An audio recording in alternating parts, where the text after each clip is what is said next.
सहरी में उठना तो है ना जी, दही लेने भी जाना पड़ता है, दूध लेने भी कई दफ़ा जाना पड़ता है, तो उठना तो है। तो ऐसा ना करें कि 10 मिनट पहले उठ के पहले तहज्जुद की नमाज़ पढ़ें।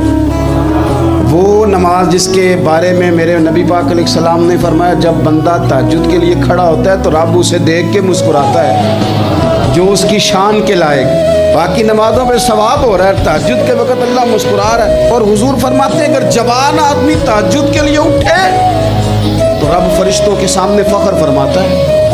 तो तहज्जुद की नमाज हर रोज़ मौका होना है, उठना ही उठना है। शहरी के लिए तो उठना ही है, तो वही वक्त तहज्जुद का है, खूब तहज्जुद की नमाज़ पढ़नी।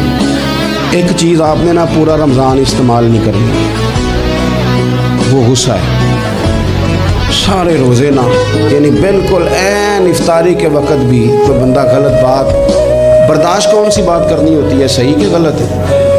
सही को तो बर्दाश्त करने की ज़रूरत ही नहीं होती, बर्दाश्त करनी गलत बात होती है। उसको सहना है, उसे कहना यार रोज़े हैं, रब की रहमत बरस रही है, जा मैंने तुझे अल्लाह की रज़ा के लिए माफ़ किया।